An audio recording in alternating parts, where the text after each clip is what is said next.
Hi ನಮಸ್ಕಾರ, welcome back to my YouTube channel Sarita Sannidhi logs YouTube ಚಾನಲ್ಗೆ ನಿಮ್ಮೆಲ್ಲರಿಗೂ ಸಹ ಪ್ರೀತಿಯ ಸುಸ್ವಾಗತ. ಎಲ್ಲರೂ ಚೆನ್ನಾಗಿದ್ದೀರಾ ಅಂತ ಭಾವಿಸ್ತೀನಿ. ನಾವು ಕೂಡ ತುಂಬ ಚೆನ್ನಾಗಿದ್ದೀವಿ. ಇದು ಗುರುವಾರದ ನನ್ನ ಬ್ಲಾಗ್ ವಿಡಿಯೋನ ನಿಮ್ಮ ಮುಂದೆ ಶೇರ್ ಮಾಡ್ಕೊಳ್ತಾ ಇದ್ದೀನಿ. ಎಲ್ಲರೂ ಚೆನ್ನಾಗಿದ್ದೀರಾ ಅಂದ್ಕೊಳ್ತೀನಿ. ನಾವು ಕೂಡ ಎಲ್ಲರೂ ಚೆನ್ನಾಗಿದ್ದೀವಿ. ಇವತ್ತು ವಿಶೇಷವಾಗಿ ಗುರುವಾರ, ಹುಣ್ಣಿಮೆ ಜೊತೆಗೆ ಹನುಮ ಜಯಂತಿ ಇರೋದರಿಂದ ತುಂಬ ವಿಶೇಷ ದಿನ ಅಂತ ಕೂಡ ಹೇಳ್ಬೋದು. ರಾಯರ ಭಕ್ತರಿಗೆ, ರಾಯರ ಮಕ್ಕಳಿಗೆ ಒಂದು ಹಬ್ಬದ ವಾತಾವರಣ ಅಂತ ಹೇಳಬಹುದು. ಬನ್ನಿ, ನನ್ನ ದಿನನಿತ್ಯದ ಬೆಳಗಿನ ನನ್ನ ಬ್ಲಾಗ್ ವಿಡಿಯೋನ ಶುರು ಮಾಡ್ಕೊಂಡಿದ್ದೀನಿ. ಅಡುಗೆ ಮನೆ ತುಂಬ ಕ್ಲೀನಾಗಿದೆ ಇವತ್ತು. ನೋಡಿ, ಎಲ್ಲ ಕ್ಲೀನಾಗಿದೆ. ಇನ್ನೂ ಏನೂ ಮಾಡಿಲ್ಲ, ಖಾಲಿ ಬಾಣಲಿ. ಉಪ್ಪಿಟ್ಟು ಮಾಡಬೇಕು, ಸಾವಿಗೆ ಉಪ್ಪಿಟ್ಟು ಮಾಡೋಣ ಅಂತ ಅಂದ್ಕೊಂಡಿದ್ದೀನಿ. ಇನ್ನು ಅಡುಗೆ ಮನೆ ಕೆಲಸಕ್ಕೆ ಬಂದಿಲ್ಲ. ಫಸ್ಟು ದೇವ್ರ ಮನೆಗೆ ಹೋಗ್ತಾ ಇದ್ದೀನಿ. ದೇವ್ರ ಮನೆ ಒಂಚೂರು ಸ್ವಚ್ಛ ಮಾಡಿಕೊಂಡು ಹೊಸದಾಗಿ ಹೂವು ಎಲ್ಲ ಹಾಕಿ ಪೂಜೆ ಮುಗಿಸಿ ಆ ನಂತರ ಅಡುಗೆ ಮನೆಗೆ ಬರೋಣ ಅಂತ ಅಂದ್ಕೊಂಡಿದ್ದೀನಿ. ಹಾಗೆ ದೇವಸ್ಥಾನಗಳಿಗೂ ಕೂಡ ಹೋಗೋದಿದೆ. ಹನುಮ ಜಯಂತಿ ಇರೋದರಿಂದ ನನ್ನ ಅಂತರಂಗ ದೈವ ರಾಯರ ಮುಖ್ಯ ಪ್ರಾಣ ದೇವರ ಒಂದು ವಿಶೇಷ ದಿನ ಆಗಿರೋದ್ರಿಂದ ಹೋಗಿ ಬರೋಣ. ಬನ್ನಿ, ಕೆಲಸ ಶುರು ಮಾಡ್ಕೊಳ್ತಾ ಇದ್ದೀನಿ. ಬೆಳಗ್ಗೆಯಿಂದ ಒಂದೊಂದು ಕೆಲಸ ಇಲ್ಲಿವರೆಗೂ ಮುಗಿಸ್ಕೊಂಡು ಬಂದಿದ್ದೀನಿ. ಅದೇ ಹೇಳ್ದಂಗೆ ಸಾವಿಗೆ ಉಪ್ಪಿಟ್ಟು ಮಾಡೋಣ ಅಂತ ಅಂದ್ಕೊಂಡಿದ್ದೀನಿ. ಮಕ್ಕಳಿಬ್ಬರು ಸಹ ಮಲಗಿದ್ದಾರೆ, ಇನ್ನೂ ಎದ್ದಿಲ್ಲ. ಆದ್ದರಿಂದ ಅವ್ರು ಎದ್ದವಳು ಅಷ್ಟರಲ್ಲಿ ಕೆಲಸ ಎಲ್ಲ ಮುಗಿಸ್ಕೊತೀನಿ. ಇವತ್ತು ಒಂದು ಅಭಿಪ್ರಾಯನ ನಿಮ್ಮ ಹತ್ರ ಕೇಳಬೇಕು ಅಂದ್ಕೊಂಡಿದ್ದೀನಿ. ಟೈಟಲ್ನ ನೋಡಿದ್ದೀರಿ, ತಮ್ಮನೇಲೂ ಕೂಡ ನೋಡಿದ್ದೀರಿ. ನಿಮ್ಗೆ ಅನಿಸಿರಬೇಕು ಏನು ಅಂತ ಹೇಳಿ. ಖಂಡಿತ ವಿಡಿಯೋ ಲಾಸ್ಟಲ್ಲಿ ಅದ್ರ ಬಗ್ಗೆ ಮಾತಾಡ್ತೀನಿ. ಬನ್ನಿ, ದೇವ್ರ ಮನೆಗೆ ಹೋಗಿ ಒಂದಿಷ್ಟು ಕೆಲಸನ ಮುಗಿಸ್ಕೊಂಡು ಬಂದು ದೇವಸ್ಥಾನಕ್ಕೆ ಹೋಗಿ ಬಂದು ಆಮೇಲೆ ತಿಂಡಿ ಮಾಡ್ತೀನಿ. ಅರ್ಜೆಂಟ್ ಮಾಡೋರು ಯಾರೂ ಇಲ್ಲ, ಮಲಗಿದ್ದಾರೆ. ಅವರೊಂದು ಸ್ವಲ್ಪ ಎದ್ದೇಳೋದು ಲೇಟು ಇವತ್ತು. ಅದಕ್ಕೋಸ್ಕರ ಕೆಲಸ ಎಲ್ಲ ಮುಗಿಸ್ಕೊಳ್ಳೋಣ. ಹೂವು ತಗೊಬಂದಿದ್ದೀನಿ. ಹೂವು ರೈಟ್ ಅಂತೂ ಕಡಿಮೆನೇ ಆಗ್ತಿಲ್ಲ. ತುಳಸಿ ನೀವೆಲ್ಲಿ ಹುಡುಕಿದ್ರೂ ಕೂಡ ಸಿಗ್ತಿಲ್ಲ, ಸಿಕ್ಕಿದ್ರೂ ಕೂಡ ಸಿಕ್ಕಾಬಟ್ಟೆ ರೈಟ್ ಇದೆ. 100 ರೂಪಾಯಿ ಸವಂತಿಗೆ ತುಳಸಿ ಮಾರು. ಬನ್ನಿ, ತಗೊಂಡು ಬಂದಿದ್ದೀನಿ. ಹೋಗೋಣ, ಹೂವು ತಗೊಂಡು ದೇವ್ರ ಮನೆಗೆ ಹೋಗೋಣ. ನೋಡಿ,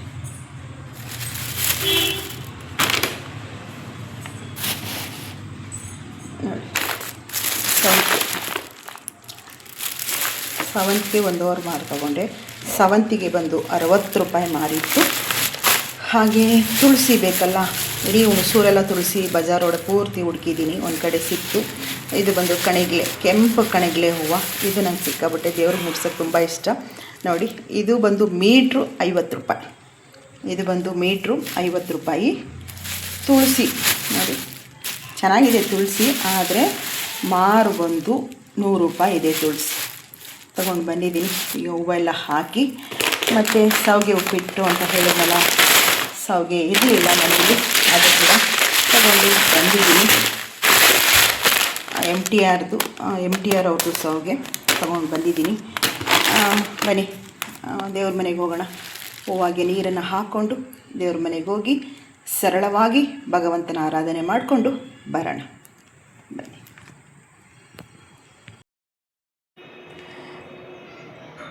ದೇವ್ರ ಮನೆಗೆ ಹೋಗಿ ದೇವ್ರ ಮನೆಯಲ್ಲಿ ಈಗ ಹೂವು ಎಲ್ಲ ಮುಡಿಸಿ, ಹುಣ್ಣಿಮೆ ದಿನ, ಅಮಾವಾಸ್ಯೆ ಹುಣ್ಣಿಮೆ ಈ ರೀತಿ ಇದ್ದಾಗ ದೇವರ ಸಾಮಗ್ರಿಗಳನ್ನ ತೊಳೆಯುವಂಥದ್ದಾಗಲಿ, ಇದು ಹೇಗೆ ಅಂತ ಹೇಳಿದ್ರೆ ಒಂದು ತೊಳೆಯೋದಾಗಲಿ ಇವೆಲ್ಲ ಮಾಡಬಾರ್ದು. ಮಾಮೂಲಿ ಬತ್ತಿ ತೆಗೆದು ದೀಪನ ಕ್ಲೀನಾಗಿ ಒರೆಸಿ ಪೂಜೆ ಮಾಡುವಂಥದ್ದನ್ನು ಮಾಡ್ಕೊಳ್ತೀನಿ. ಆದ್ದರಿಂದ ಇವತ್ತು ಬೇಗ ಕೆಲಸ ಕೂಡ ಆಗುತ್ತೆ. ಹೂವೆಲ್ಲ ತೆಗೆದು ದೇವ್ರ ಮನೆಯೆಲ್ಲ ಒರೆಸಿ ಕ್ಲೀನ್ ಮಾಡ್ಕೊಳ್ತೀನಿ. ದೇವರ ವಿಗ್ರಹಗಳಾಗಲಿ ಇವನ್ನ ಅಮಾವಾಸ್ಯೆ ಮತ್ತು ಹುಣ್ಣಿಮೆಗಳಲ್ಲಿ ತೊಳೆಯೋದಕ್ಕೆ ಹೋಗೋದಿಲ್ಲ ನಾನು. ಅದರಲ್ಲೂ ನಮ್ಮ ಮನೆಯವರು ಹೋದ್ಮೇಲಂತೂ ದೇವ್ರ ಮನೆಯಲ್ಲಿ ನಾನು ಏನು ಸಾಮಗ್ರಿಗಳನ್ನ ಅಷ್ಟಾಗಿ ಇಟ್ಕೊಂಡಿಲ್ಲ, ಎಲ್ಲ ಬಾಕ್ಸಲ್ಲಿ ಎತ್ತಿ ಇಟ್ಬಿಟ್ಟಿದ್ದೀವಿ. ಬರೀ 2 ದೀಪ, ರಾಯರದೊಂದು ವಿಗ್ರಹ ಅಷ್ಟೇ ನಾನು ಇಟ್ಕೊಂಡಿರೋದು. ಪುಟ್ಟದ್ದು ಗಣಪತಿಯ ಒಂದು ವಿಗ್ರಹ ಇದೆ, ಮತ್ತು ಸುಬ್ರಹ್ಮಣ್ಯ ಸ್ವಾಮಿದೊಂದು ವಿಗ್ರಹ ಇದೆ. ಇಷ್ಟು ಬಿಟ್ಟು ಇನ್ನೇನು ದೇವ್ರ ಮನೇಲಿ ಮುಂಚೆ ನನ್ನ ವ್ಯೂವರ್ಸ್ ಆಗಿದ್ದರೆ, ನನ್ನ ಮುಂಚಿನ ವಿಡಿಯೋಗಳನ್ನ ನೋಡ್ತಾ ಇರೋರಿಗೆ ಗೊತ್ತಿರುತ್ತೆ ನಮ್ಮ ದೇವ್ರ ಮನೆ, ನಮ್ಮ ಮನೆಯವರಿದ್ದಾಗ ಯಾವ ರೀತಿ ಇತ್ತು ಅಂತ ಹೇಳಿ. ಇವಾಗ ಈ ರೀತಿ ಮಾತ್ರ ಸರಳವಾಗಿ ಇಟ್ಕೊಂಡಿದ್ದೀನಿ. ಮನೆ ದೇವ್ರ ಫೋಟೋ ಅಂತೂ ಖಂಡಿತ ಇಟ್ಕೊಂಡಿದ್ದೀನಿ. ಹೂವು ತುಳಸಿ ಎಲ್ಲ ಹಾಕಿ ಪೂಜೆ ಮಾಡಿ ದೀಪ ಹಚ್ಚಿ ದೇವಸ್ಥಾನಕ್ಕೆ ಹೋಗೋಣ ಅಂದ್ಕೊಂಡಿದ್ದೀನಿ. ರಾಯರ ಮಠಕ್ಕೆ ಸಂಜೆ ಹೋಗೋಣ. ಈಗ ಬೆಳಗ್ಗೆ ಆಂಜನೇಯನ ದೇವಸ್ಥಾನಕ್ಕೆ ಹೋಗಬೇಕು ಅಂತ ಅಂದ್ಕೊಂಡಿದ್ದೀನಿ. ಎಷ್ಟೊತ್ತು ಕೆಲಸ ಮುಗಿಯುತ್ತೆ ನೋಡೋಣ. ತುಳಸಿ ಹೂವು ಹಾಕಿ ದೇವ್ರ ಬತ್ತಿಗಳು ತೆಗ್ದು ದೀಪನ ನೀಟಾಗಿ ಒಣಗಿದ ಬಟ್ಟೆಯಲ್ಲಿ ಕ್ಲೀನಾಗಿ ಒರೆಸ್ಕೊಂಡು ದೀಪ ಹಚ್ಚುವಂಥದ್ದನ್ನು ಮಾಡ್ಕೊಳ್ತೀನಿ. ಹಾಗೆ ನೀವೇಗೆಲ್ಲ ಹನುಮ ಜಯಂತಿ ಆಚರಣೆ ಮಾಡಿದ್ರಿ, ದೇವಸ್ಥಾನಗಳಿಗೆ ಹೋಗಿ ಹನುಮಾನ್ ಚಾಲೀಸ್ನ ಈ ದಿನ ಶ್ರವಣ ಮಾಡೋದ್ರಿಂದನೂ ಕೂಡ ತುಂಬ ವಿಶೇಷ ಅಂತ ಹೇಳ್ಬೋದು. ಮನೆಗಳಲ್ಲಿ ಹಾಕಿ ಕೇಳಿ, ಈಗಂತೂ ಮೊಬೈಲ್ಗಳಲ್ಲೂ ಕೂಡ ನೀವು ಪ್ಲೇ ಮಾಡಿಕೊಂಡು ಕೇಳುವಂಥದ್ದನ್ನು ಮಾಡಿ, ಹೇಳುವಂಥ ಪ್ರಯತ್ನನೂ ಕೂಡ ಮಾಡಿ, ತುಂಬ ವಿಶೇಷ ಅಂತ ಕೂಡ ಹೇಳಬಹುದು. ಇನ್ನು ತಿಂಡಿಗೆ ಶಾವಿಗೆ ಉಪ್ಪಿಟ್ಟು ಮಾಡಿದ್ದೀನಿ. ಶಾವಿಗೆ ಉಪ್ಪಿಟ್ಟು ಮಾಡಿಲ್ಲ, ರೆಡಿ ಮಾಡಿ ಇಟ್ಟಿದ್ದೀನಿ. ಈಗ ದೇವಸ್ಥಾನಕ್ಕೆ ಹೋಗಿ ಬರೋದು. ಸಿಂಪಲ್ಲಾಗಿ ಪೂಜೆ ಮುಗಿಸ್ಕೊಂಡಿದ್ದೀನಿ. ಬಾಳೆಹಣ್ಣನ್ನು ಮಾತ್ರ ನೈವೇದ್ಯ ಇಟ್ಟಿದ್ದೀನಿ. ನೋಡ್ತಾ ಇದ್ದೀರಿ ನಮ್ಮ ಮನೆಯ ಒಂದು ಸರಳವಾದ ಪೂಜೆ ನೀವು ವೀಕ್ಷಣೆ ಮಾಡ್ತಾಯಿದ್ದೀರಿ. ನೀವು ಹೇಗೆ ಮಾಡಿದ್ರಿ ಅಂತ ಹೇಳಿ ಕಮೆಂಟನ್ನು ತಪ್ಪದೆ ಮಾಡಿ. ಹಾಗೆ ಇವತ್ತೊಂದು ಕಂಟೆಂಟು ಅಂದರೆ ತುಂಬ ರಿಕ್ವೆಸ್ಟ್ ಮಾಡ್ತಾ ಇರುವಂಥದ್ದು, ಯಲಗೂರು ಆಂಜನೇಯನ ಒಂದು ಪೂಜೆ ಹೇಳ್ಕೊಡಿ ಅಂತ ಹೇಳಿ. ವಿಡಿಯೋ ಲಾಸ್ಟ್ವರೆಗೂ ನೋಡಿ, ಖಂಡಿತ ಅದ್ರ ಬಗ್ಗೆ ಮಾಹಿತಿನ ಕೊಡ್ತೀನಿ. ನಮ್ಮ ಮನೆಯ ರಾಯರ ಪೂಜೆ ಕೂಡ ಆಗಿದೆ. ಇನ್ನು ಮನೆಯಲ್ಲೆಲ್ಲ ಪೂಜೆ ಮುಗಿಸಿ ದೇವಸ್ಥಾನಕ್ಕೆ ಹೋಗೋಣ ಅಂತ ಹೇಳಿ ಸ್ಯಾರಿನೆಲ್ಲ ಹಾಕ್ಕೊಂಡಿದ್ದೀನಿ. ದುರ್ಗಾಶ್ರೀ ನಾನು ಇಬ್ಬರು ಕೂಡ ಹೋಗ್ತಿದ್ದೆ ದೇವಸ್ಥಾನಕ್ಕೆ ಹೋಗೋಣ ಅಂತ ಹೇಳಿ ರೆಡಿ ಆಗ್ತಾ ಇದ್ದೀನಿ. ನೋಡ್ತಾ ಇದ್ದೀರಿ ಸ್ವಲ್ಪ ಡಯಟ್ ಫಾಲೋ ಮಾಡ್ತಾ ಇರೋದ್ರಿಂದ ಸ್ವಲ್ಪ ಫಿಟ್ ಆಗ್ತಾ ಇದ್ದೀನಿ ಅಂತ ಫೀಲ್ ಆಗ್ತಾ ಇತ್ತು. ನನ್ನ ಡೈಲಿ ಬ್ಲಾಗ್ ವಿಡಿಯೋನ ಬೆಳಗ್ಗೆಯಿಂದ ಏನೇನೆಲ್ಲ ಆಯಿತು ಅಂತ ತೋರಿಸ್ದೆ. ಈಗ ದೇವಸ್ಥಾನಕ್ಕೆ, ಆಂಜನೇಯನ ದೇವಸ್ಥಾನಕ್ಕೆ ಹೋಗಿ ಕ್ಲಿಪ್ಪಿಂಗ್ಗಳನ್ನ ತಗೊಂಡು ನಿಮ್ಮ ಮುಂದೆ ಶೇರ್ ಮಾಡ್ತೀನಿ. ಹನುಮ ಜಯಂತಿ ಪ್ರಯುಕ್ತ ಮುಖ್ಯ ಪ್ರಾಣ ದೇವರಾದ ಹನುಮಂತನ ದರ್ಶನ ಮಾಡೋಣ. ಅಲ್ಲಿ ಹೇಗಿರುತ್ತೆ ಪೂಜೆ ಎಲ್ಲ ನೋಡಿಕೊಂಡು ಬರೋಣ. ನನ್ನ ಜೊತೆ ನೀವು ಕೂಡ ಬನ್ನಿ, ಹೋಗಿ ಬರೋಣ. ಆಯಿತಾ? ಬನ್ನಿ, ಸಿಗ್ತಾ? ಹಾಂ, ಹೋಗಿ ಬರೋಣ. ಹಾಯ್ ಮಾಡಬೇಕು. ಹಾಂ ಸರಿ, ಬನ್ನಿ, ಹೋಗಿ ಬರೋಣ. ಬನ್ನಿ ದೇವಸ್ಥಾನಕ್ಕೆ ಹೋಗಿ ಬರೋಣ. ಈಗ ಗಾಡಿ ತೆಗೀತಾ ಇದ್ದೀನಿ. ಹುಣಸೂರಲ್ಲಿ ತುಂಬ ಬಿಸಿಲು, ಹೆವಿ ಬಿಸಿಲಿದೆ. ಗಾಡಿ ಸ್ವಲ್ಪ ಹೊತ್ತು ಸಹ ಹೊರಗಡೆ ಹಾಕಿದ್ರೆ ಅಷ್ಟು ಬಿಸಿಲ ತಾಪ ಜಾಸ್ತಿ ಕೂಡ ಇದೆ. ಈಗ ಹೋಗ್ತಾ ಇದ್ವಿ. ದುರ್ಗಾಶ್ರೀ ಮೊಬೈಲಲ್ಲಿ ವಿಡಿಯೋ ಶೂಟ್ ಮಾಡ್ತಾ ಇರುವಂಥದ್ದು. ಹೋಗಿ ಬರೋಣ ಬನ್ನಿ. ಸುಬ್ರಹ್ಮಣ್ಯ, ಶಿವ ಮತ್ತು ಶ್ರೀಕೃಷ್ಣ ಹೀಗೆ ಎಲ್ಲ ಒಂದು ಕಡೆ ಇರುವಂಥ ದೇವಸ್ಥಾನ. ಅಲ್ಲೇ ಮಾರುತಿ ಮಂದಿರ ಕೂಡ, ಆಂಜನೇಯನ ದೇವಸ್ಥಾನ ಕೂಡ ಇದೆ. ಹೋಗಿ ದರ್ಶನ ಮಾಡಿಕೊಂಡು ಪ್ರಾರ್ಥನೆ ಮಾಡಿಕೊಂಡು, ಇವತ್ತು ಹನುಮಂತನ ಹುಟ್ಟಿದ ದಿನ, ಹನುಮಂತನಿಗೂ ಕೂಡ ಮನಪೂರ್ವಕವಾಗಿ ಭಕ್ತಿಪೂರ್ವಕವಾಗಿ ಶುಭಾಶಯನ ಹೇಳುತ್ತಾ ಅವರ ಅನುಗ್ರಹ ಖಂಡಿತ ಬೇಕು. ಮುಖ್ಯ ಪ್ರಾಣದೇವರಲ್ವಾ ಆಂಜನೇಯ, ಅವರ ಅನುಗ್ರಹ ಇದ್ರೇ ಪ್ರತಿಯೊಂದು ಕೆಲಸದಲ್ಲೂ ಕೂಡ ಯಶಸ್ಸು ಸಿಗುವಂಥದ್ದು. ನೋಡ್ತಾ ಇದ್ದೀರಿ ರೋಡು ರೆಡಿ ಆಗ್ತಾ ಇದೆ. ಯಾಕಂದರೆ ನಮ್ಮ ಹುಣಸೂರಿಗೆ ನಮ್ಮ ಈಗಿನ ಮುಖ್ಯಮಂತ್ರಿಗಳಾದ ಸಿದ್ದರಾಮಯ್ಯನವರು ಬರ್ತಾ ಇರೋದ್ರಿಂದ ಈ ಮುಖ್ಯ ರೋಡು ಸ್ವಲ್ಪ ಗುಂಡಿಗಳಿತ್ತು, ಅವನ್ನೆಲ್ಲ ರೆಡಿ ಮಾಡಿ ಹೊಸ ಟಾರನ್ನು ಹಾಕಿ ರೋಡನ್ನು ರೆಡಿ ಮಾಡ್ತಾ ಇದ್ದಾರೆ. ಕರ್ನಾಟಕದ ನಮ್ಮ ಈಗಿನ ಮುಖ್ಯಮಂತ್ರಿಗಳು ಬರ್ತಾ ಇದ್ದಾರೆ ಅಂದರೆ ಸ್ವಲ್ಪ ನೀಟಾಗಿರಬೇಕಲ್ವ, ಅದಕ್ಕೋಸ್ಕರ ಪೂರ್ತಿ ರೋಡ್ಗಳು ರೆಡಿ ಆಗ್ತಾ ಇವೆ. ನೋಡ್ತಾ ಇದ್ದೀರಿ ನೀವು. ಈ ರೋಡಂತೂ ಸಿಕ್ಕಾಬಟ್ಟೆ ಹಳ್ಳ ಕೊಳ್ಳ ಇತ್ತು. ಅವ್ರು ಬರ್ತಾ ಇರೋದ್ರಿಂದ ರೋಡೆಲ್ಲ ಕ್ಲೀನ್ ಆಗ್ತಾ ಇದೆ ಅಂತ ಹೇಳಬಹುದು. ನೋಡಿ, ಇನ್ನೇನು ದೇವಸ್ಥಾನಕ್ಕೆ ಹತ್ರ ಬಂದ್ವಿ. ಇದು ಬಂದು ಮೈಸೂರು ಬೆಂಗಳೂರು ಹೈವೇ ರೋಡು. ಇಲ್ಲೇ ಇರುವಂತಹ ಸುಬ್ರಹ್ಮಣ್ಯ ಸ್ವಾಮಿ ದೇವಸ್ಥಾನದ ಎಲ್ಲ ಒಳಾಂಗಣದಲ್ಲೇ ಎಲ್ಲ ದೇವರುಗಳ ಒಂದು ದರ್ಶನ ಇಲ್ಲಿ ನಾವು ಮಾಡಬಹುದು. ಸ್ವಲ್ಪ ವಿಡಿಯೋ ಸ್ಪೀಡಾಗಿ ಇಟ್ಟಿದ್ದೀನಿ, ಅದರಿಂದ ನಿಮಗೆ ಸ್ಪೀಡಾಗಿ ಕಾಣಿಸ್ತಾ ಇದೆ. ಬನ್ನಿ ಮಾರುತಿ ದರ್ಶನ ಮಾಡ್ಕೊಳ್ಳೋಣ. ಆಲ್ರೆಡಿ ಇವತ್ತು ತುಂಬ ಜನ ದರ್ಶನ ಮಾಡಿಕೊಂಡು ಹೋಗಿರ್ತಾರೆ. ಹನುಮ ಜಯಂತಿ ಅಂತ ಹೇಳಿದ್ರೆ ಹನುಮಂತ ಹುಟ್ಟಿದ ದಿನ. ಎಲ್ರಿಗೂ ಕೂಡ ಸ್ವಾಮಿ ಅನುಗ್ರಹ ಬೇಕಲ್ವಾ, ಅದರಿಂದ ಇಲ್ಲಿ ದರ್ಶನ ಮಾಡ್ಕೊಂಡ್ವಿ. ಸುಮಾರು ಒಂದು ಅರ್ಧ ಗಂಟೆ ಕೂತು ಬಂದಿದ್ದೀನಿ ನಾನು. ಜನ ಸ್ವಲ್ಪ ನಾವು ಹೋದಾಗ ಕಡಿಮೆ ಜನ, ಅಂದರೆ ಜನ ಇರಲೇ ಇಲ್ಲ ಅಂದ್ಕೊಳ್ಳಿ, ಸ್ವಲ್ಪ ಲೇಟಾಗಿ ಹೋಗಿದ್ದು. ಅದರಿಂದ ಆಂಜನೇಯನ ಎದುರು ಶ್ರೀರಾಮ್ ಜೈ ರಾಮ್ ಅಂತ ಹೇಳಿ ನಾಮಸ್ಮರಣೆ ಮಾಡ್ತಾ ಸ್ವಾಮಿನ ಪ್ರಾರ್ಥನೆ ಮಾಡಿಕೊಳ್ಳುತ್ತಾ ಭಕ್ತಿಪೂರ್ವಕವಾಗಿ ಹನುಮಂತನಿಗೆ ಹುಟ್ಟಿದ ಒಂದು ದಿನವಾದ್ದರಿಂದ ನಾವೆಲ್ಲರೂ ಶುಭಾಶಯನ ಕೋರೋಣ ಅಲ್ವಾ. ಹಾಗೆ ಮಹಾಮಂಗಳಾರತಿ ಕೂಡ ಆಯಿತು. ಮತ್ತು ಸ್ವೀಟು ಕೂಡ ಕೊಟ್ಟರು. ಅಲ್ಲಿ ಜಿಲೇಬಿನ ಕೊಟ್ಟರು, ಸ್ವಾಮಿಯ ಬರ್ತಡೇ ಅಂತ ಹೇಳಿ. ಹಾಗೆ ನಿಂತು ಒಂದು ಸುಮಾರು ಹೊತ್ತು ಪ್ರಾರ್ಥನೆ ಮಾಡಿಕೊಂಡೆ. ಹನುಮಾನ್ ಚಾಲೀಸ್ನ 3 ಬಾರಿ ಹೇಳಿಕೊಂಡು ನಾನು ಅಲ್ಲಿಂದ ಬಂದಂಥದ್ದು. ನಿಜವಾಗ್ಲೂ ಕೂಡ ಭಗವಂತನ ಅನುಗ್ರಹ ಅಪಾರ ಅಂತ ಹೇಳ್ಬೋದು. ಸ್ವಾಮಿ ಮುಂದೆ ನಿಂತು ನಾಮನ ಸ್ಮರಣೆ, ಶ್ರೀರಾಮನಾಮ ಅಂತ ಹೇಳಿ ಸ್ಮರಣೆ ಮಾಡೋದ್ರಿಂದ ಹನುಮಂತನ ಒಂದು ಅನುಗ್ರಹ ಖಂಡಿತ ನಮ್ಮೆಲ್ರಿಗೂ ಸಿಗುವಂಥದ್ದು. ನೋಡ್ತಾ ಇದ್ದೀರಿ, ಹೀಗೆ ಮಾತಾಡ್ತಾ ಪ್ರಾರ್ಥನೆ ಮಾಡ್ಕೊಳ್ತಾ ಇದ್ದೀವಿ. ಗೋಮಾತೆ ಬಂದರು, ಕಪ್ಪು ಬಣ್ಣದ ಗೋಮಾತೆ. ನಾನು ಯಾವುದೇ ದೇವಸ್ಥಾನಕ್ಕೆ ಹೋದರೂ ಸಹ ಗೋ ದರ್ಶನ ಅಂತೂ ಖಂಡಿತ ಆಗುತ್ತೆ. ಹಾಗೆ ಪ್ರಾರ್ಥನೆ ಮಾಡ್ಕೊಳ್ತಾ ಇದ್ದೀನಿ. ಹಿಂಗೆ ತಿರುಗಿದ್ರೆ ಸಾಕು, ಮುಖ್ಯ ದ್ವಾರದಿಂದ ಗೋಮಾತೆ ಬಂದಿರೋದು ನನಗೆ ಕಾಣಿಸ್ತು. ಅಲ್ಲಿ ಹೇಳಿದ್ರು, ನೋಡಿ ನೀವು ಏನೋ ಪ್ರಾರ್ಥನೆ ಮಾಡ್ತಾಯಿದ್ದೀರಿ, ಗೋ ಬಂತು ಅಂತ ಹೇಳಿ. ಆವಾಗ ಬೆಲ್ಲದ 2 ಅಚ್ಚಿನ ಗೋಮಾತೆಗೆ ತಿನ್ನಿಸಿದ್ದು, ನಮಸ್ಕಾರ ಮಾಡಿಕೊಂಡೆ. ತುಂಬ ಸಂತೋಷ ಆಯಿತು. ಯಾಕೆಂದರೆ ಭಗವಂತ ಯಾವುದೋ ರೂಪದಲ್ಲಿ ಹೇಗೆಲ್ಲ ಅನುಗ್ರಹ ಮಾಡ್ತಾರೆ ಅನ್ನೋದಕ್ಕೆ ನನ್ನ ಬದುಕಿನಲ್ಲಿ ಇಂತಹ ಕೆಲವು ಕ್ಷಣಗಳು ಬಂದು ಹೋಗ್ತಾ ಇದೆ. ಒಳ್ಳೆ ದಿನಗಳು ಬರೋದಕ್ಕೆ ಇವೆಲ್ಲ ಸೂಚನೆಗಳು ಅಂತ ನನಗೆ ಅನಿಸುತ್ತೆ. ನೋಡ್ತಾ ಇದ್ದೀರಿ, ಸ್ವಾಮಿಯ ಒಂದು ಬೆಲ್ಲ ತಿನ್ನಿಸಿ ಆಶೀರ್ವಾದನೂ ಕೂಡ ತಗೊಂಡಂಥದ್ದು. ಎಲ್ಲ ಮುಗಿಸಾಯಿತು. ಮಧ್ಯಾಹ್ನ ಮೇಲೆ ತುಂಬ ಸೆಕೆ ಇತ್ತು. ದುರ್ಗಾ ನಾನು ಜ್ಯೂಸ್ ಕುಡಿಯೋಣ ಅಂತ ಹೋದ್ವಿ. ನಮ್ಮ ಪಕ್ಕದ ರೋಡಲ್ಲೇ ಇರುವಂತಹ ಜ್ಯೂಸ್ ಸೆಂಟರು. ಇಲ್ಲಿಗೆ ಬಂದು ಬಟರ್ ಫ್ರೂಟ್ ಒಂದು ಜ್ಯೂಸನ್ನು ಕುಡಿದೆ. ಏಕೆಂದರೆ ನಾನು ಉಪವಾಸ ಇದ್ದೆ ಮಧ್ಯಾಹ್ನದವರೆಗೂ ಸಹ. ಬಟರ್ ಫ್ರೂಟ್ ಒಂದು ಜ್ಯೂಸನ್ನ ತೊಗೊಂಡೆ, ಕುಡಿದು. ದುರ್ಗಾಶ್ರೀ ಕೂಡ ಮೋಸಂಬಿ ಜ್ಯೂಸ್ ಕುಡಿದ್ಲು. ಬಟರ್ ಫ್ರೂಟ್ ಅಂದರೆ ನನಗೆ ಸಿಕ್ಕಾಪಟ್ಟೆ ಇಷ್ಟ. ಅದನ್ನು ಕುಡಿದು ಆ ನಂತರ ಸ್ವಲ್ಪ ವಿಡಿಯೋನ ಕಂಟಿನ್ಯೂ ಮಾಡೋದಿತ್ತು. ಯಲಗೋರು ಆಂಜನೇಯನ ಪೂಜೆ ಹೇಗೆ ಮಾಡಬೇಕು ಅಂತ ಹೇಳಿ ಪರಿಪೂರ್ಣವಾಗಿ ಸಂಕ್ಷಿಪ್ತವಾಗಿ ಹೇಳಿದ್ದೀನಿ. ಲಾಸ್ಟ್ವರೆಗೂ ನೋಡಿ. ಸ್ನೇಹಿತರೆ, ನನ್ನ ಗುರುವಾರದ ಡೈಲಿ ಬ್ಲಾಗ್ ವಿಡಿಯೋ ನೋಡಿದ್ರಿ.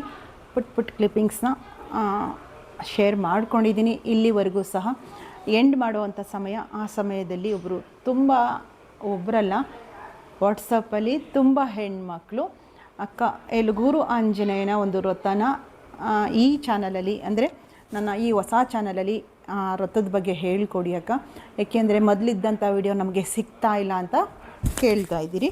ಅದಕ್ಕೋಸ್ಕರ ನಾನಿವತ್ತು ಪುಟ್ಟದಾಗಿ ಹನುಮ ಜಯಂತಿ, ನಮ್ಮ ಹನುಮಂತ ಹುಟ್ಟಿದ ದಿನವೇ ಹೇಳೋಣ ಅಂತ ಹೇಳಿ ತುಂಬ ಜನರಿಗೆ ಫಲ ಕೊಟ್ಟಂಥ ಒಂದು ವ್ರತ ಇದು. ನನಗಂತೂ ಸುಮಾರು ಸಲ ಮಾಡಿದೆ. ತುಂಬ ಬೇಗ ನನಗೆ ಅನುಗ್ರಹ ಮಾಡಿದ್ರು ಯಲಗೂರು ಆಂಜನೇಯ. ನಮ್ಮ ಮನೆಯವರು ಹೋಗೋಕ್ಕೆ 1 ತಿಂಗಳು ಮುಂಚಿತವಾಗಿ ನಮ್ಮ ಮನೆ ದೇವ್ರಿಗೆ ಹೋಗಿ, ಅಲ್ಲಿಂದ ಯಲಗೂರಿಗೆ ಹೋಗಿ ಆಂಜನೇಯನ ದರ್ಶನ ಮಾಡಿಕೊಂಡು ಹೋಳಿಗೆ ಸೇವೆ ಮಾಡಿಸ್ತೀನಿ ಅಂತ ಹೇಳ್ಕೊಂಡಿದ್ವಿ. ಆ ಸೇವೆನ ಮಾಡಿಸಿ ಬಂದ್ವಿ. ನೋಡಿ ನಮ್ಮ ಮನೆಯವರು ಎಷ್ಟು ಪುಣ್ಯವಂತರು ಅಂತ ಹೇಳಿ. ಎಲ್ಲ ಮನೆ ದೇವ್ರ ದರ್ಶನ ಮಾಡಿಕೊಂಡು ಮುಖ್ಯ ಪ್ರಾಣದೇವರ ಅನುಗ್ರಹನ ಪಡ್ಕೊಂಡು ಅವರ ಪ್ರಯಾಣ ಮುಂದುವರಿಸಿದ್ರು ಅಂತ ಹೇಳಬಹುದು. ಬನ್ನಿ, ಯಲಗೂರು ಆಂಜನೇಯನ ಒಂದು ಪುಟ್ಟದಾದ ಅನುಷ್ಠಾನ, ಅಗಾಧವಾಗಿ ಅನುಗ್ರಹ ಮಾಡುವಂಥ ಅನುಷ್ಠಾನ. ಯಲಗೂರು ಆಂಜನೇಯ ನೋಡಿ ಈ ರೀತಿ ಇರುತ್ತೆ.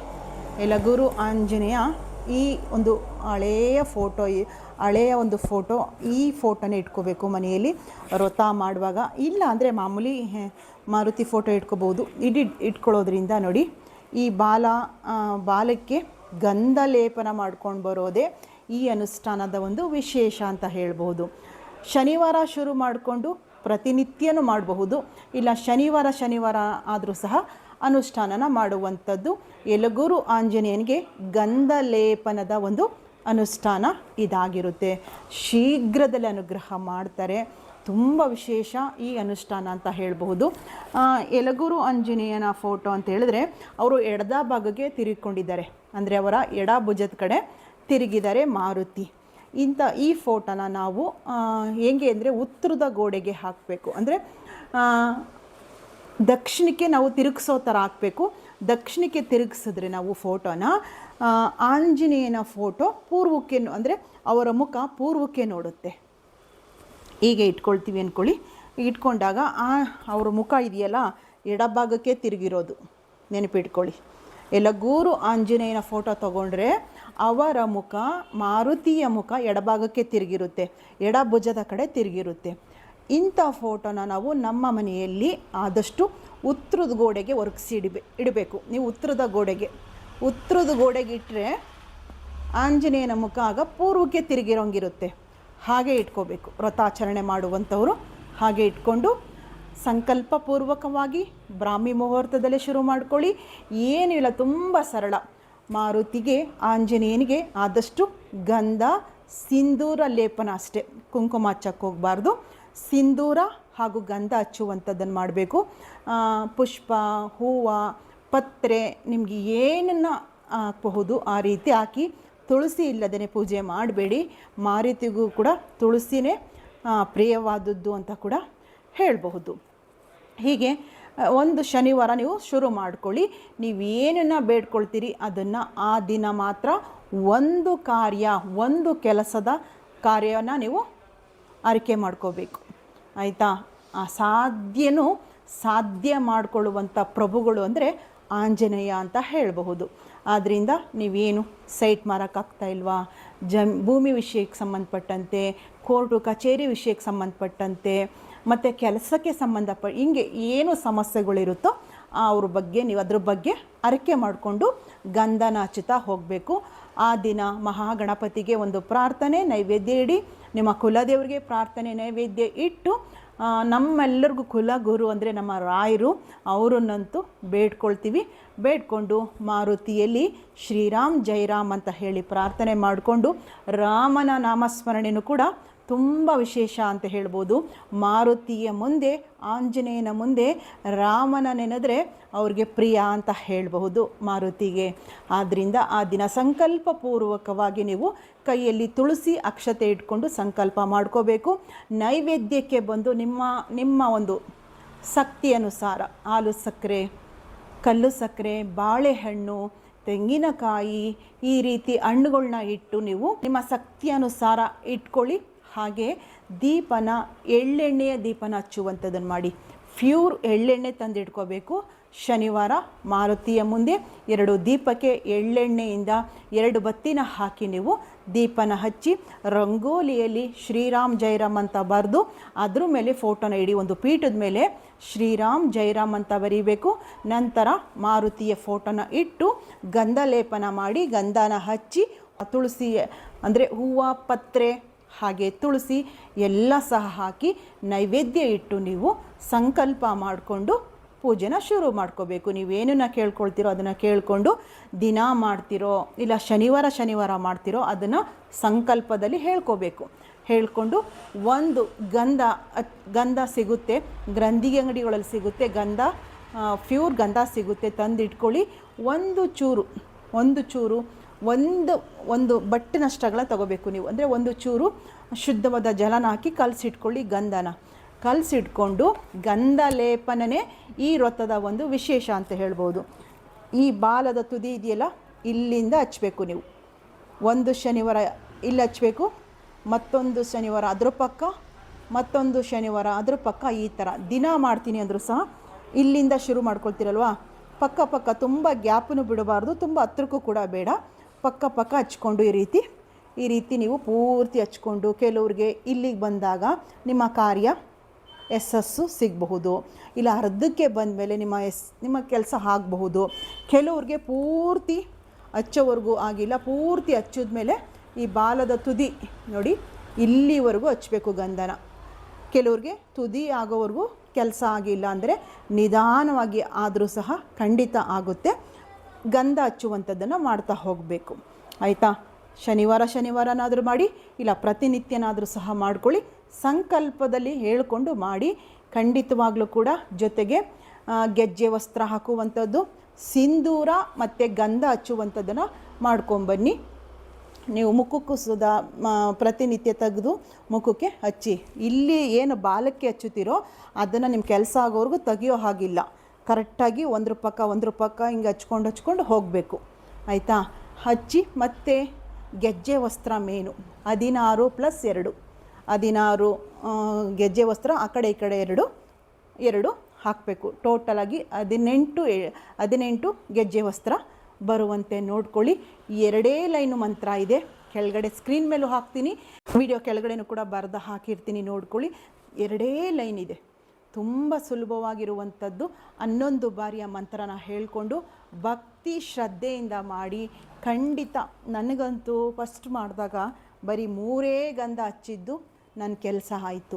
ಇನ್ನೊಂದು ಸಲನೂ ಹಾಗೆ ಮಾಡಿದೆ, ಸುಮಾರು ಒಂದು ಇಲ್ಲಿವರೆಗೆ ಹಚ್ಚಿದ್ದೆ ಅಂದ್ಕೊಳ್ತೀನಿ, ನನ್ನ ಕೆಲಸ ಆಯಿತು. ಆಮೇಲೆ ಕೆಲಸ ಆದಮೇಲೆ ಸಮಾಪ್ತಿ ಮಾಡಬೇಕು. ನೀವು ಅಕ್ಷತೆ ಹಾಕಿ ಸಮಾಪ್ತಿಗೊಳಿಸಿ ನೀವು ಅದನ್ನು ಗಂಧ ತೆಗೆದು ಮಾಮೂಲಿ ಪೂಜೆನ ಮಾಡ್ಕೋಬಹುದು. ಇಲ್ಲ ನಾವು ಹಂಗೆ ಕಂಟಿನ್ಯೂ ಮಾಡ್ತೀನಿ ಅಂದರೂ ಸಹ ನೀವು ಪೂಜೆನ ಮಾಡಬಹುದು. ಆದರೆ ನಿಮ್ಮ ಕೆಲಸ ಆದಮೇಲೆ ಸಮಾಪ್ತಿ ಮಾಡೋದನ್ನು ಮರಿಬಾರ್ದು. ಯಲಗೂರು ಆಂಜನೇಯ ತುಂಬ ಸತ್ಯವಾದ ಒಂದು ದೇವರು ಅಂತ ಹೇಳಬಹುದು. ತುಂಬ ಚೆನ್ನಾಗಿ ಈ ವ್ರತದ ಮಹಿಮೆ ಖಂಡಿತ ಎಲ್ರಿಗೂ ಆಗುತ್ತೆ. ನೀವು ಕೂಡ ಮಾಡಿ ನೋಡಿ. ಈ ಫೋಟೋ ಇಲ್ಲ ಅಂದರೆ ಪ್ರಿಂಟ್ನ ಹಾಕ್ಕೊಡ್ತಾರೆ, ಫೋಟೋ ಕಟ್ಟಿಸ್ಕೊಳ್ಳಿ. ಇದು ಯಲಗೂರು ಆಂಜನೇಯನ ಫೋಟೋ. ತುಂಬ ಪವರ್ಫುಲ್ ಒಂದು ವ್ರತ ಇದು ಅಂತ ನಾನು ಹೇಳ್ತೀನಿ. 2 ಬಾರಿ ಹೋಗಿ ಬಂದೆ. ಸ್ವಾಮಿ ನನ್ನ ಕೆಲಸನ ನೆರವೇರಿಸ್ಕೊಟ್ರು. ಈಗ ಮತ್ತೆ ಅನುಷ್ಠಾನ ಮಾಡಬೇಕು ಅಂತ ಅಂದ್ಕೊಂಡಿದ್ದೀನಿ. ಅದಕ್ಕೆ ಮುಂಚಿತವಾಗಿ ನಿಮ್ಗೆ ತಿಳಿಸ್ಕೊಟ್ಟಿದ್ದೀನಿ. ತುಂಬ ಸರಳವಾಗಿ ಮಾಡ್ಕೊಳ್ಳಿ. ವ್ರತಾಚರಣೆ ಮಾಡ್ತಾ ಇರ್ತೀವಿ, ಮಾಂಸಾಹಾರ ತಿನ್ಬೋದಾ ಅಂತೀರಿ. ಖಂಡಿತ ನಿಮ್ಮ ಕೆಲಸ ಆಗೋವರೆಗೂ ಕೂಡ ವ್ರತಾಚರಣೆಯಲ್ಲಿ ಇದ್ದೀನಿ ಅನ್ನೋರು ಬಿಡಬೇಕು. ಆಯಿತಾ? ಇದನ್ನು ಅರ್ಥಕೊಳ್ಳಿ. ಗೊತ್ತಲ್ಲ, ಪೂಜೆಗಳು ಆಧ್ಯಾತ್ಮಿಕ ಒಲವಿದ್ದವ್ರಿಗೆ ಯಾವ ರೀತಿ ನಾವು ಪಾಲನೆ ಮಾಡಬೇಕು ಅಂತ ತಿಳ್ಕೊಂಡು ಮಾಡಿ. ಗಂಧ ಲೇಪನದ ಹನುಮಂತನ ಒಂದು ವಿಶೇಷವಾದ ಯಲಗೂರು ಆಂಜನೇಯನ ವ್ರತ ಇದಾಗಿರುತ್ತೆ. ಆಯಿತಾ? ಇದು ತುಂಬ ವಾಟ್ಸಪ್ಪಲ್ಲಿ ಕೇಳಿದ್ರಿ ಅಂತ ಹೇಳಿ ವಿಡಿಯೋ ಮೂಲಕನೇ ನಿಮಗೆ ತಿಳಿಸ್ತಾ ಇದ್ದೀನಿ. ಮಂತ್ರನೂ ಸಹ ಸ್ಕ್ರೀನ್ ಮೇಲೆ ಹಾಕ್ತೀನಿ, ನೋಡ್ಕೊಳ್ಳಿ, ವ್ರತನ ಆಚರಣೆ ಮಾಡಿ. ಆಯಿತಾ? ಇವತ್ತಿನ ನನ್ನ ಈ ಡೈಲಿ ಬ್ಲಾಗ್ ವಿಡಿಯೋ ನಿಮಗೆ ಏನು ಅನ್ನಿಸ್ತು ಅನ್ನೋದನ್ನು ತಪ್ಪದೆ ಕಮೆಂಟಲ್ಲಿ ತಿಳಿಸಿ. ವಿಡಿಯೋ ಇಷ್ಟ ಆಗಿದೆ ನಿಮ್ಮೆಲ್ರಿಗೂ ಅನ್ನೋದಾದರೆ ಹೆಚ್ಚು ಲೈಕ್ನ ಮಾಡಿ ಹಾಗೂ ವಿಡಿಯೋಗಳನ್ನ ಶೇರ್ ಮಾಡಿ. ಮತ್ತು ನಿಮ್ಮೆಲ್ಲರ ಪ್ರೀತಿ ಅಭಿಪ್ರಾಯನ ಕಮೆಂಟ್ ಬಾಕ್ಸಲ್ಲಿ ತಿಳಿಸಿ. ಮುಂದಿನ ನನ್ನ ಡೈಲಿ ಬ್ಲಾಗ್ ವಿಡಿಯೋದೊಂದಿಗೆ ನಿಮ್ಮ ಮುಂದೆ ಬರ್ತಾ ಹೋಗ್ತೀನಿ. ಲಾಸ್ಟ್ವರೆಗೂ ವಿಡಿಯೋ ನೋಡಿದ ನಿಮ್ಮೆಲ್ರಿಗೂ ಕೂಡ ನಿಮ್ಮ ಸನ್ನಿಧಿ ಕಡೆಯಿಂದ ಪ್ರೀತಿಯ ಧನ್ಯವಾದಗಳು. ಮತ್ತೆ ಬರಲಾ? ನಮಸ್ಕಾರ.